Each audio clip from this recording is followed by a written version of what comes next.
Hello.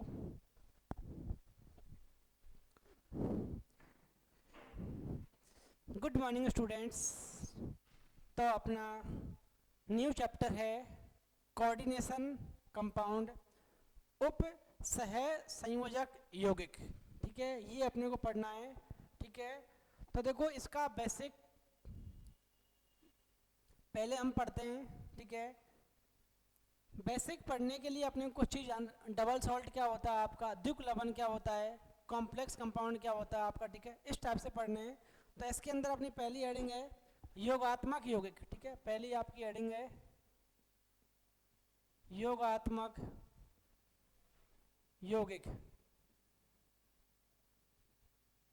इनको बोलते हैं हम एडिशन कंपाउंड। ठीक है, तो देखो ये क्या होते हैं, आपके पास दो अलग अलग कंपाउंड हैं जो कि नेचर में एग्जिस्ट करते हैं, मींस स्वतंत्र अवस्था में भी वो क्या होते हैं आपके स्थायी होते हैं। यदि वो आपस में मिलकर क्रिस्टलाइन फॉर्म का एक कंपाउंड बना लेते हैं, ठीक है, जिसकी आपकी वेपर बन सकती हो, उसको बोलते हैं हम योगात्मक यौगिक। अब मैंने क्या बोला पता नहीं, ठीक है, समझो एक बार आप। जैसे आपके पास KCl, ठीक है, प्लस MgCl2 प्लस 6H2, ये आपके पास एक यौगिक बने। देखो KCl स्थायी होता है, मतलब अकेला स्थायी होता है। MgCl2 भी आपका स्थायी होता है। ये आपस में जुड़कर एक नया कंपाउंड बनाते हैं KCl dot MgCl2 dot 6H2। ठीक है, इसे बोलते हैं हम कार्नेलाइट। कार्नेलाइट।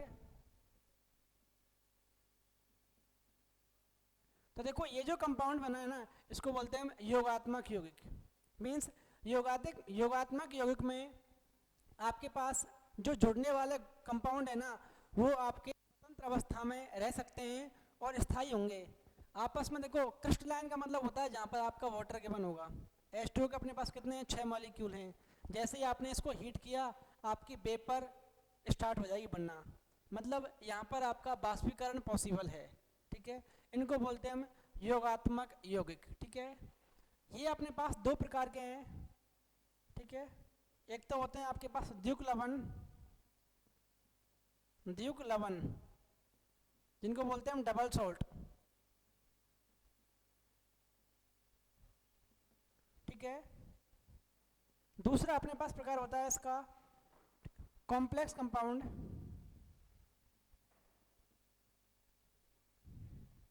हिंदी में लिखते हैं, ठीक है, हिंदी में इसका नाम होता है, कहाँ गया, संकुल यौगिक। ठीक है, संकुल या उपसह संयोजक यौगिक।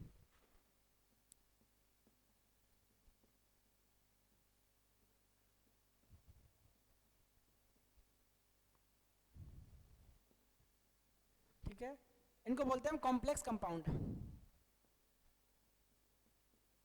Complex compound. ठीक है, तो देखो आपके पास एडिशन कंपाउंड मींस योगात्मक यौगिक आपके पास दो प्रकार के हैं। एक तो आपके पास है द्विक लवण डबल सॉल्ट, एक अपने पास क्या है संकुल उपसह संयोजक यौगिक, जिन्हें बोलते हैं हम कॉम्प्लेक्स कंपाउंड। और यही अपने को यहाँ पढ़ना है इस चैप्टर में पूरे में। ठीक है, यहाँ तक आप थोड़ा फ्लो चार्ट बनाओ ऐसा। ठीक है, देखो ऐसा नहीं है, अपने पास बहुत सारे एग्जांपल है। आपने बोल दिया आपके पास FeSO4 प्लस NH4 का अल्टवाइस SO4 प्लस 6H2O। तो यहाँ से क्या बनेगा, देखो ये अलग है, नेचर में स्वतंत्र स्थायी होता है। ये भी अलग है, यहाँ से बनेगा आपका FeSO4 डॉट NH4 का अल्टवाइस SO4 डॉट 6H2O। इसे बोलते हैं हम मोहर लवण।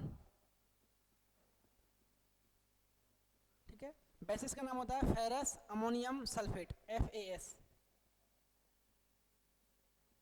ठीक है, तो ये भी आपका एक योगात्मक यौगिक है, ठीक है। यहाँ तक लिखो, स्क्रीनशॉट लो इसका एक बार आप।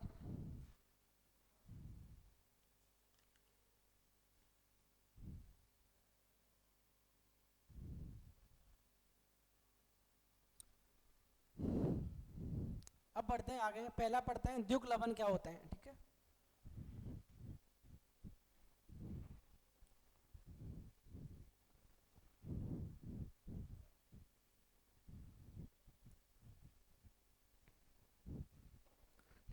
पहली आपकी हेडिंग है द्युक लवण डबल सॉल्ट।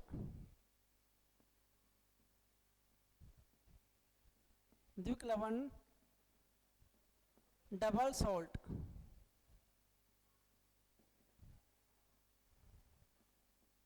ठीक है।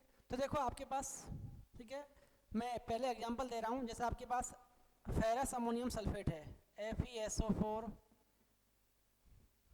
NH4 का होल ट्वाइस SO4.6H2। तो देखो आपने क्या किया, जैसे ही इस द्युक लवण को पानी में घोल दिया आपने, ठीक है। तो पानी में घोलने पर क्या होगा, ये इसके आयनों में टूटेगा। क्या क्या बनेंगे यहाँ से आपके, Fe+2 बनेगा, दूसरा क्या बनेगा, SO4-2 बनेगा, और यहाँ से क्या बनेगा आपका NH4+ मिलेगा। समझ गए आप। जैसे ही आपने इसे बोलते हैं मोहर लवण, मोहर लवण, ठीक है। जैसे ही आपने क्या किया, इस मोहर सॉल्ट को पानी में घोला, पानी में घोलने पर ये सॉल्ट क्या होगा आपका, डिकम्पोज होगा, टूटेगा आपका आयनों में। यहाँ से Fe+2 मिलेगा, यहाँ से SO4-2 मिलेगा, यहाँ से आपको अमोनियम प्लस NH4+ मिलेगा, यहाँ से आपको SO4-2 मिलेगा, जिसको हम पहले लिख चुके हैं, ठीक है। इसका मतलब क्या हुआ, यहाँ से देखो आपके पास दो तो क्या मिल रहे हैं, यहाँ आपके पास दो तो क्या मिल रहे हैं, धनायन मिल रहे हैं, ठीक है। जबकि आपके पास एक क्या मिल रहा है, ऋणायन मिल रहा है। इसका मतलब इस बात को आप समझे होंगे कि जब किसी द्युक लवण को पानी में घोलते हैं, पानी में घोलते हैं, तो अपने पास वहाँ पर दो प्रकार के धनायन मिलते हैं, जबकि एक प्रकार का क्या मिलता है अपने पास, ऋणायन मिलता है, ठीक है। समझ गए आप। दूसरा मैंने आपको ध्यान रखना है, ये हमेशा नेक्स्ट पॉइंट बोलते हैं, तो ठोस अवस्था में ये क्या होते हैं आपके, ठोस अवस्था में रहने का प्रयास करते हैं, ठीक है। ये आपके ठोस अवस्था में रहने का प्रयास करते हैं, मींस ठोस अवस्था में स्थायी होते हैं, लेकिन ये आपके डिसोसिएट हो जाते हैं, मतलब घुल जाते हैं पानी में। आप ये लिख सकते हो, लेकिन, ठीक है, पानी में ये आपके घुल सकते हैं, ठीक है। दूसरा पॉइंट क्या है, डबल सॉल्ट को घोलने पर दो धनायन और एक ऋणायन मिलेगा, ठीक है। नेक्स्ट पॉइंट आप पर यहाँ बोल सकते हो कि ये जो आपका द्युक लवण है ना, इसकी जो आपकी प्रॉपर्टीज होंगी, और ये जिन धनायन से मिलके बनाए, कैटायन से मिलके बनाए, उनकी प्रॉपर्टी आपस में क्या होंगी, मैच करेंगी। मीन्स अभी अभी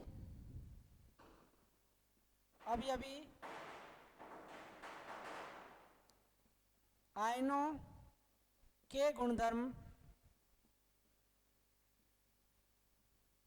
बराबर द्युक लवण के गुणधर्म, द्युक लवण के गुणधर्म। समझ गए आप। मैंने ये बोला है, ये जो आपका डबल सॉल्ट है ना, द्युक लवण, इसकी जो आपकी प्रॉपर्टी होंगी, ये किन आयन से मिलके बनाए, इनसे मिलके बनाए, तो ये आपस में मैच करेंगी। समझ गए आप। एक आपको ध्यान रखना है, ठीक है। तो इसको आप स्क्रीनशॉट लो एक बार यहाँ तक।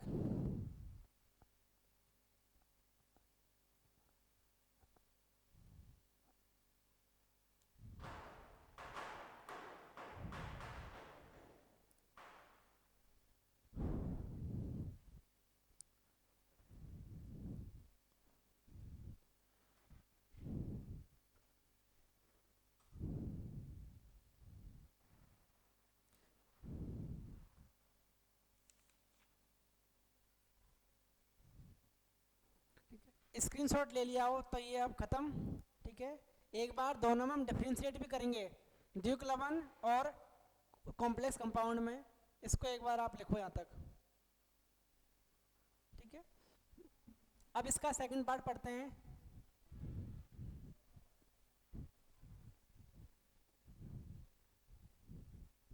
ठीक है, सेकंड पार्ट क्या था आपके पास? संकुल यौगिक। संकुल यौगिक, इनको बोलते हैं हम कॉम्प्लेक्स या कोऑर्डिनेशन कंपाउंड।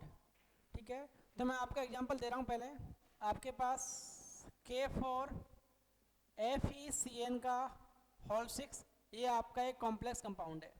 ठीक है, जैसे ही आपने क्या किया, इसको वाटर में डिजोल्व किया तो आपके पास क्या मिलेगा? 4K प्लस FeCN का होल 6। यहाँ पे चार्ज कितना होगा आपका? -4। मीन्स जितना प्लस होगा उतना ही अपने को माइनस करना है। K पे कितना होता है? एक पे +1, तो 4 पे कितना होगा? +4। तो यहाँ पर भी कितना होगा आपका? -4।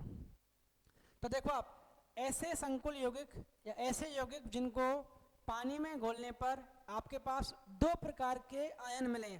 एक तो क्या है आपका? धनायन, जबकि एक क्या है आपके पास? ऋणायन। ठीक है, इन कंपाउंड को बोलते हैं हम संकुल यौगिक। समझ गए इस बात को आप? अब इसकी प्रॉपर्टी, ये ठोस और जलीय दोनों में स्थायी होते हैं। वो क्या थे? सिर्फ आपके ठोस अवस्था में स्थायी थे। ठोस एवं जलीय दोनों अवस्थाओं में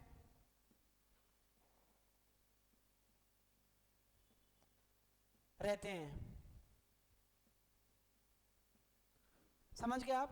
दूसरा पॉइंट क्या है? जलीय सॉल्यूशन में आपके पास एक धनायन मिल रहा है और एक क्या मिल रहा है आपके पास? एनायन मिल रहा है। ये जो आपका ऋणायन, देखो आप, कॉम्प्लेक्स का मतलब होगा बड़ा वाला ब्रैकेट, और इस पे चार्ज क्या आपका? माइनस। मीन्स ये जो आपका ऋणायन है ना, ये क्या होगा आपका? जनरली कॉम्प्लेक्स कंपाउंड बनाएगा आपका। तो यहाँ लिखना आपको ऋणायन संकुल यौगिक बनाया जाता है। ऋणायन संकुल यौगिक बनाता है। तीसरा पॉइंट आपका ये हो गया। ठीक है, फोर्थ पॉइंट आप क्या लिखना है कि ये जो आपका कॉम्प्लेक्स कंपाउंड है, ये वाला संकुल यौगिक किन किन से मिलके बना है? एक धनायन है और एक क्या है आपका? ऋणायन है। मीन्स इनकी प्रॉपर्टी इससे आपकी मैच नहीं करेंगी। तो आप सब लिख देना अभी ब्रैकेट में क्या लिखना? धनायन और ऋणायन। ठीक है, के गुणधर्म अभी आयनों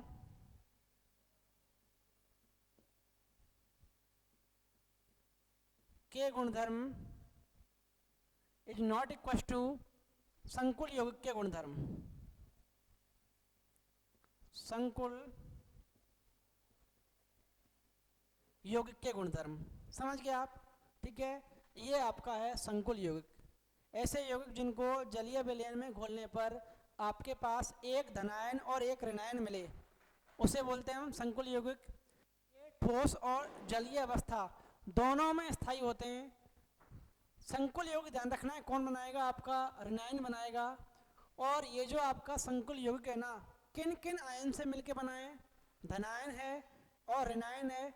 इनकी जो आपकी प्रॉपर्टीज हैं वो आपकी संकुल यौगिक की प्रॉपर्टी से मैच नहीं करेंगी। मीन्स डिफरेंट होंगी। ये अपने को समझना है। ठीक है, साइड में हट रहा हूँ, इसका आप स्क्रीनशॉट लो एक बार।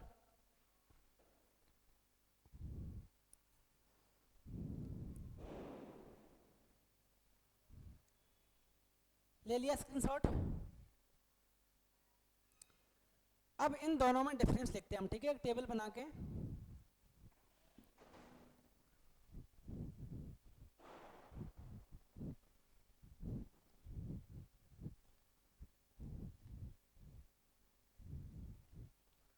ठीक है, टेबल बनाते हैं। ठीक है, यहाँ लिखते हैं हम कौन सा? पहला द्विक लवण।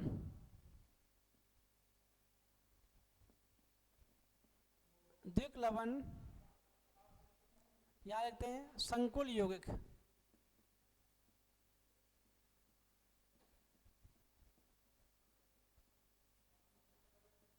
ठीक है, मैं आपको एग्जांपल दूंगा फिर लिखाऊंगा। ठीक है, यहाँ पे क्या एग्जांपल था आपके पास, जैसे आपके पास FeSO4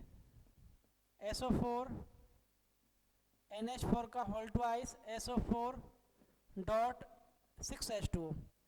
जैसे ही आपने इसको पानी में बोला क्या क्या मिला आपके पास, Fe+2 SO4 -2 and NH4+, means 2 धनायन और एक क्या मिल रहा है, ऋणायन। तो आपको यहाँ बोल दोगे पहले पॉइंट में क्या लिखना है, जलीय विलयन में, ठीक है, क्या बोलोगे, द्युक लवण को घोलने पर जलीय विलयन में आपके पास 2 धनायन मिलते हैं,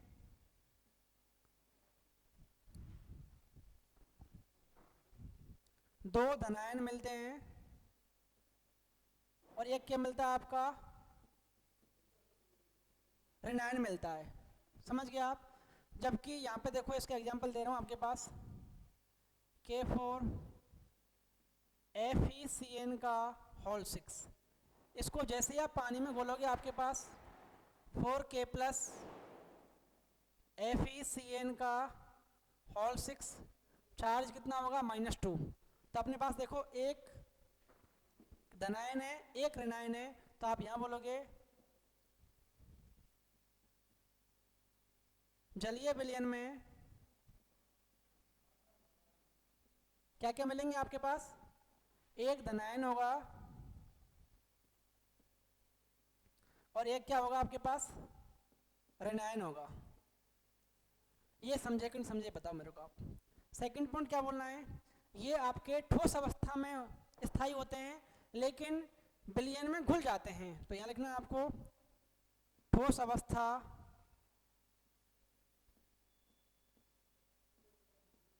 में रहते हैं जबकि ये क्या होता है आपके ठोस और जलीय दोनों अवस्थाओं में रहते हैं। ठीक है, ठोस एवं जलीय दोनों अवस्था में आपके रहते हैं। ठीक है, नेक्स्ट पॉइंट क्या होगा, इसके जो आपके धनायन और ऋणायन हैं उनकी जो आपकी प्रॉपर्टीज हैं वो आपकी क्या होंगी, द्युक लवण से बिल्कुल सेम होंगी या उसको मैच करेंगी। जबकि कॉम्प्लेक्स कंपाउंड में क्या होगा, संकुल यौगिक में संकुल यौगिक की प्रॉपर्टी, संकुल यौगिक जिन जिन आयन से मिलके बना है ना उनसे आपकी मैच नहीं करेंगे। समझ गए आप। तो ये दोनों में डिफरेंस है, यहाँ तक आप लिखो इसको एक बार। ठीक है,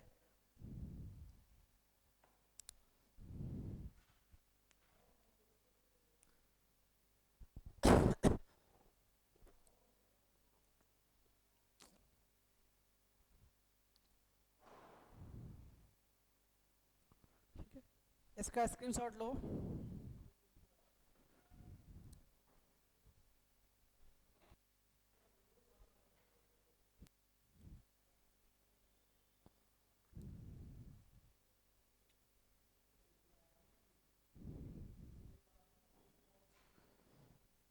स्क्रीनशॉट ले लिया हो तो अब आगे बढ़ते हैं हम।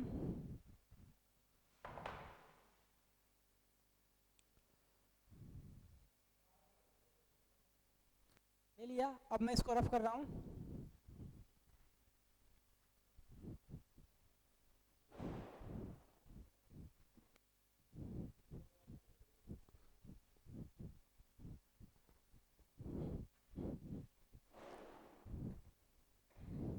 ठीक है, अब पढ़ते हैं कुछ महत्वपूर्ण परिभाषाएं। हेडिंग आपकी है कुछ महत्वपूर्ण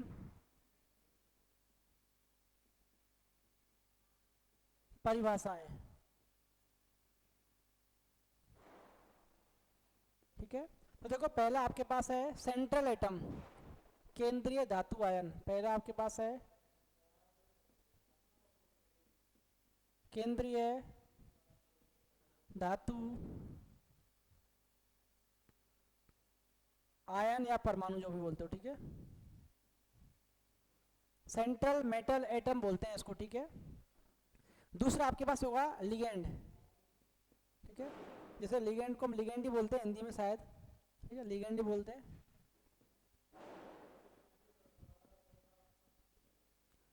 तो देखो मैं दोनों को समझाता हूँ एक एग्जांपल से। जैसे आपके पास K4Fe का होल 6, ये आपके पास एक एग्जांपल गिवन है, ठीक है। तो देखो ये जो आपका पार्ट है ना, ये वाला Fe, इससे क्या हो रहा है, आपका Cn कनेक्ट है ऐसे वाला, ठीक है। तो ये जो Fe है इसको तो बोलते हैं हम धातु परमाणु, इसे क्या बोलते हैं हम, केंद्रीय धातु आयन या परमाणु, और इसको बोलते हैं हम लिगेंड।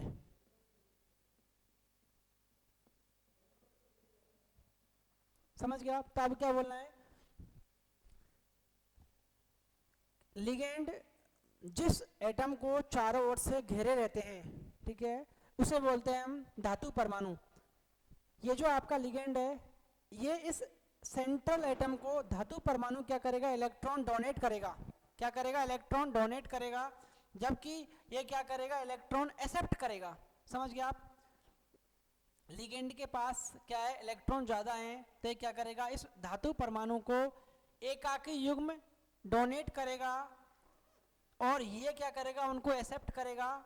और जिस बॉन्ड के माध्यम से ये दोनों आपस में जुड़े होते हैं उसको बोलते हैं हम उप सहसंयोजक बंध, कोऑर्डिनेशन बॉन्ड, उप सहसंयोजक बंध,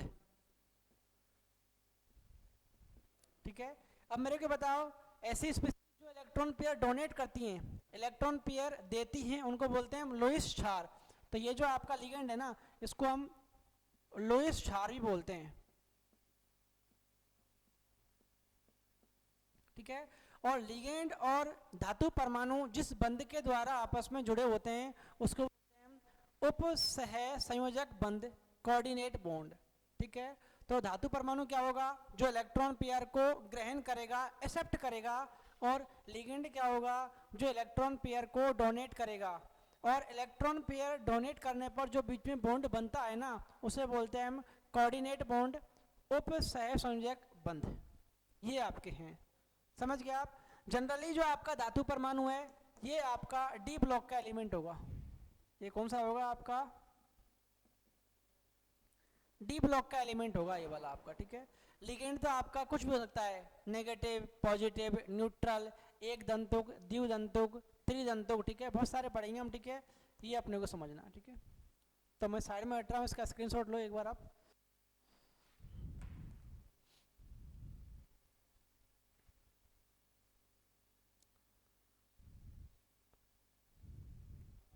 ऐसा नहीं है, और भी अपने पास एग्जांपल, जैसे एग्जांपल दूं मैं आपको यहाँ पर,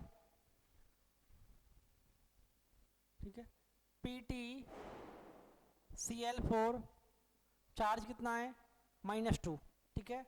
तो यहाँ पे देखो, ये जो Pt है ना, ये तो आपका क्या है, धातु परमाणु है, केंद्रीय धातु परमाणु है, जबकि Cl4 आपके पास क्या है, लिगेंड है,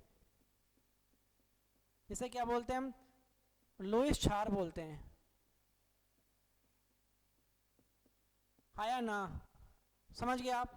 तो ये आपके पास, ठीक है।